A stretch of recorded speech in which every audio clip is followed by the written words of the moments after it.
Hello friends, welcome to my channel आस्वाद आनंदाचा।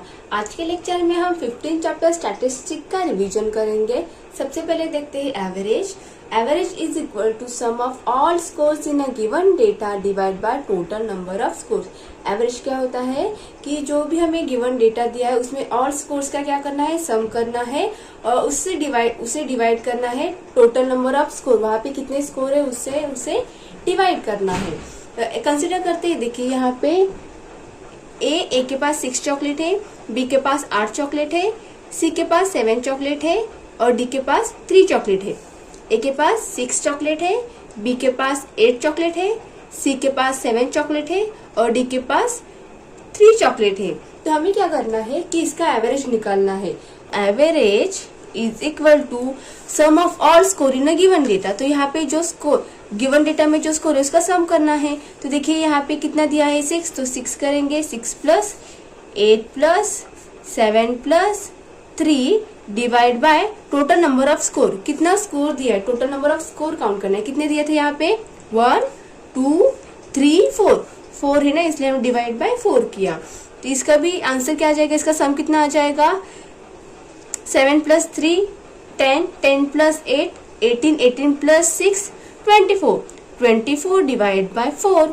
अभी 4 से 24 को डिवाइड करेंगे। 4 1 जा 4 4 6 जा 24। तो एवरेज कितना आ जाएगा, इसका 6 आ जाएगा।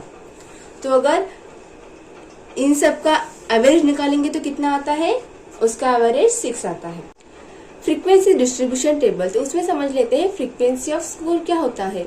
तो पर्टिकुलर स्कोर है वो गिवन डेटा में कितने नंबर ऑफ टाइम ऑकर होता है, उसे हम लोग क्या कहते हैं, फ्रीक्वेंसी ऑफ स्कोर।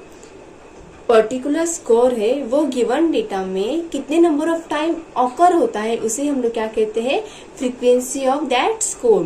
तो इसमें हम लोग क्या करते हैं कि फर्स्ट कॉलम में जो भी हमें स्कोर्स दिए हैं, डेटा में जो स्कोर्स दिए हैं उसे हम लोग असेंडिंग ऑर्डर में लिख के लेते हैं। ठीक है, जो भी हमें डेटा दिया है उसमें जो स्कोर्स है उसे हम लोग असेंडिंग ऑर्डर में लिखते हैं।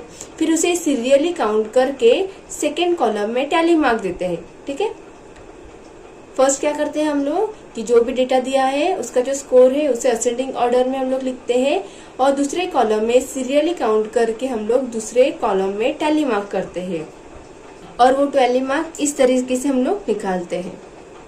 और स्कोर के सामने जितने भी टैली मार्क्स दिए हैं वो काउंट करके हमें फ्रीक्वेंसी के यहाँ पे लिख देना पड़ता है। और वो कौन सा कॉलम होता है, थर्ड कॉलम होता है। थर्ड कॉलम में क्या आता है, फ्रीक्वेंसी आती है और जितने की स्कोर के सामने टैली मार्क आते हैं वो काउंट करके हम लोग फ्रीक्वेंसी के कॉलम में लिख देते हैं। और लास्टली जितनी भी फ्रीक्वेंसी आई है उन सब का हम लोग सम करते हैं और उसे हम लोग डिनोट करते हैं कैपिटल एन से। और इस तरीके से हम लोग क्या बनाते हैं, फ्रीक्वेंसी डिस्ट्रीब्यूशन टेबल बनाते हैं। एक एग्जांपल से समझ लेते हैं। देखिए यहाँ पे हमें एक डेटा दिया है, सेट ऑफ डेटा दिया है। ठीक है, 1, 2, 3, 1, 2, 3, 2, 1, 1, 1। तो सबसे देखिए यहाँ पे 1 2 3 है, तो स्कोर में हम लोग क्या लिखेंगे 1 2 एंड 3। ठीक है, फर्स्ट कॉलम में क्या आ जाएगा, स्कोर आ जाएगा। हम लोगों ने लिखा 1 2 3। यहाँ पे 1 2 3 नंबर से ना, ये 3 नंबर इसलिए हम लोगों ने 1 2 3 लिखा। अभी सेकेंड कॉलम में क्या आ जाएगा, टैली मार्क आ जाएगा। दूसरे कॉलम में क्या आता है, टैली मार्क्स आता है। अभी देखिए क्या करना है कि अभी यहाँ पे जो डेटा दिया है ये स्कोर हम लोग अभी काउंट करेंगे। यहाँ पे एक काउंट किया तो यहाँ से 1 कट करना है और यहाँ पे इस तरीके से देना है।